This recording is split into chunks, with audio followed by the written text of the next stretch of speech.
Երրորդ օրն է Վանաձորում տիրող իրավիճակն ակամայից հիշեցնում է 1990-ական թվականների մռայլ ժամանակները։ Ինչպես այն ժամանակ, այնպես էլ հիմա բնակիչները գտնվում են շփոթահար եւ անելանելի վիճակում։ Քաղաքի կեսից ավելին զրկված է կոմունալ տարրական պայմաններից։ Գազի համակարգում տեղի ունեցած վթարի պատճառով քաղաքի մի շարք թաղամասերում դադարեցվել է գազամատակարարումը։ Վանաձորի երրորդ մաս թաղամասում, որտեղ տեղի է ունեցել գազատար խողովակի հիմնական վթարը, վերականգնողական աշխատանքներ են ընթանում։ Մենք գտնվում ենք Վանաձոր քաղաքի երրորդ մաս կոչվող թաղամասում, որտեղ տեղի է ունեցել գազամատակարարման խողովակի հիմնական վթարը։ Արդեն երրորդ օրն է տեղի են ունենում վերականգնողական աշխատանքները, բայց դեռևս չեն ավարտվել։ Հիմա մենք ուզում ենք պարզել, թե ինչ ընթացքի մեջ են աշխատանքները։ Լոռու գազաֆիկացման եւ գազամատակարարման մասնաճյուղի տնօրեն Վարդան Բաղդասարյանի փոխանցմամբ վնասված է Վանաձորի երրորդ մաս թաղամասով անցնող հիմնական գազատարը, որից սնվում է քաղաքի 1/3-ը։ Վթարի գլխավոր պատճառը ցուրտն ու խողովակի դեֆորմացիան է։ Քաղաքի շուրջ 40 թաղամասերում, որտեղ առկա են առանձին գազաբաշխիչ կայաններ, գազամատակարարում չի իրականացվում։ Նրա խոսքով գազատարի տեխնիկական վիճակը նորմալ է։ Ընդամենը վթարված մասն են փնտրում, բայց քանի որ գետինը սառած է, սուգից սարքը հստակ ցույց չի տալիս այն։ Դրա համար դժվարություն է առաջացել։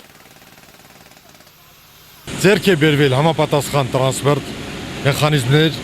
եւ չի կարելի ասել, որ ինչ-որ տեղ աշխատանքը թերացել է։ Պարզապես ֆիզիկապես փորձում ենք հասցնենք եւ արդեն եկել ենք մի վիճակի, որ բացվել է արդեն խողովակի անվտանգ տարածքը եւ մենք այդտեղ խողովակը կփակենք եւ վերգետնյա գազատարով մոտ 150 մետր վերգետնյա գազատարով այդ անցումը կկատարենք եւ կվերսկսենք գազամատակարարումը։ Մեր վթարը զուգադիպեց ցածր ջերմաստիճանի հետ, բայց խողովակը մոտ 2.5 մետր խորության վրա է եւ բոլոր կանոններով, գազաբաշխման կանոններով, դա նորմայի մեջ է։ Այստեղ հարցը նա է, որ մոտորերս վերջին ժամանակներս լրացուցիչ այստեղ գազամատակարարում է արվել, կաբելներ են գցվել, փողը թուլացել է եւ այդ գազացած ջրերը քաշել են ներքև ու այս սառույցային շերտը խորացել է։ Հայրս գազարդ ընկերության ֆինանսավորմամբ իրականացվող վերականգնողական աշխատանքների շնորհիվ փետրվարի 4-ի երեկոյան նախատեսվում էր արդեն իրականացնել բնակչության գազամատակարարումը, սակայն առաջացած անսպասելի խնդիրների պատճառով դա չհաջողվեց։ Ցույց է տալիս, որ գազի արտահոս չկա, բայց բացում ենք պարզներ արտահոս կա, որտեղ մոտ 1.5 մետր սառած է հողը։ Ասֆալտի 4 շերտ կա, 4, մոտ 40 սանտիմետր ասֆալտի շերտ է։ Պատկերացրեք, մենք հատուկ տեխնիկա ենք բերել,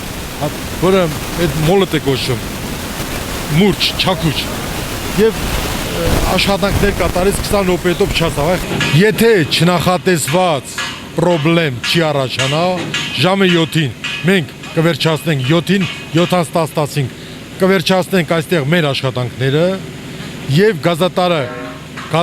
արդեն կստանա գազ եւ մենք աստիճանաբար թաղամասերով շատ զգուշ կվերականգնենք գազամատակարարումը։ Ջերուսման միակ միջոցը մնացել էր էլեկտրաէներգիան, բայց այստեղ էլ խնդիրները չուշացան։ Բնակչության կողմից էլեկտրաէներգիայի չարաշահման պատճառով ավելացել է Վանաձորի էլեկտրասնությունն ապահովող մալուխային գծերի եւ տրանսֆորմատորային ենթակայանների գերբեռնվածությունը, ինչի պատճառով շարքից դուրս են գալիս էլեկտրասնությունն ապահովող մալուխային գծերը։ Քաղաքի մի քանի թաղամասեր պարբերաբար հոսանքազրկվում են, տեղի է ունենում էլեկտրաէներգիայի հաճախակի տատանումներ։ Հիմնական բեռնվածությունը արդեն ընկել է էլեկտրաէներգիայի վրա, ժողովուրդը արդեն սկսել է էլեկտրական ջեռուցիչներով տաքանալը ու ավտոմատ արդեն պարզ է հզորությունը ամբողջ բեռը ընկել է մեր մալուխների վրա։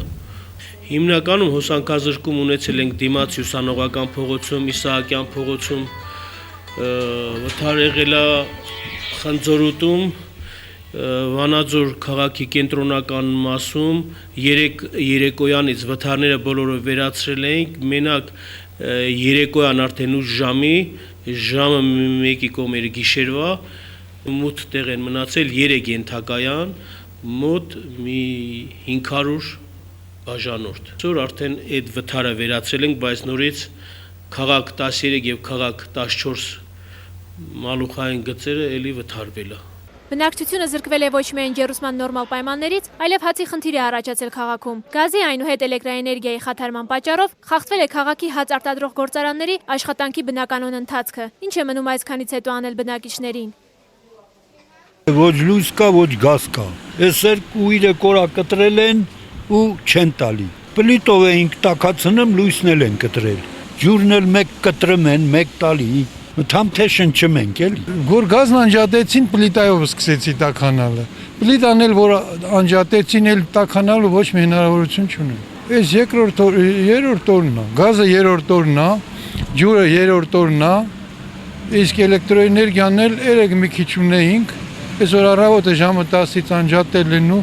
զանգում ենք իրանց, ասում են թե չենք կարողանում վթարի կետը գտնենք, որտեղ է այդ վթարը։ Ոչ մանետ չունենք, անդերության մատնված երգիր, ասա երգիր է։ Տնօրենի հավաստմամբ հոսանքազրկված թաղամասերում այս պահին էլ աշխատանքներ են ընթանում եւ մի քանի ժամվա ընթացքում հարցը կլուծվի։ Հարկ է նշել, որ խնդրի ամբողջական լուծումը կախված է գազամատակարարման վերականգնման հետ։ Այնուամենայնիվ, տնօրենությունը հայցելով բնակիչների ներողամտությունը հորդորում է հնարավորինս խնայողաբար օգտագործել էլեկտրաէներգիան։ Սա էլ բավական չէ, վանաձորյան մի քանի թաղամասերում ջրամատակարարում չի իրականացվում։ Խնդրի առնչությամբ զրուցեցինք Լորի ջրմուղկոյուղի Փակ բաժնետիրական ընկերության տնօրեն Հարություն Անդոնյանի հետ։ Նրա հավաստմամբ իրենք մագիստրալի խնդիր չունեն։ Խնդիր կա միայն երկու՝ սպիտակ ջուր եւ Ղադրի ձորակունքների հետ կապված, ինչի ուղղությամբ իրականացվող աշխատանքները մեկ օրվա ընթացքում կավարտվեն։ Սպիտակ ջուր եւ Ղադրի ձոր։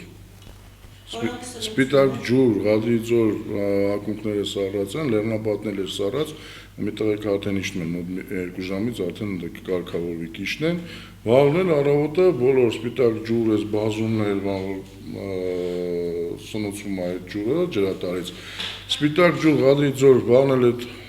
երկու տեղը կարգավորվի, արդեն այսօր աշխատանքներ տանում են, էլի։ Բայց մինչև վաղը կվերջացնենք, վաղն էլ այդ գրաֆիկները կտզվի արդեն։ Ամբողջ քաղաքը, եթե շենքերի ներսում խնդիր չլինի, մենք ջուր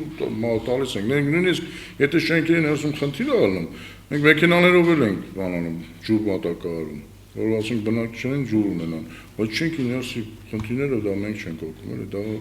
համատիրություններն են։ Այսուհանդերձ, հորդորում ենք բնակիչներին լինել առավելագույնս համբերատար, վիճակի շուտապույտ բարելավման ակնկալիքով։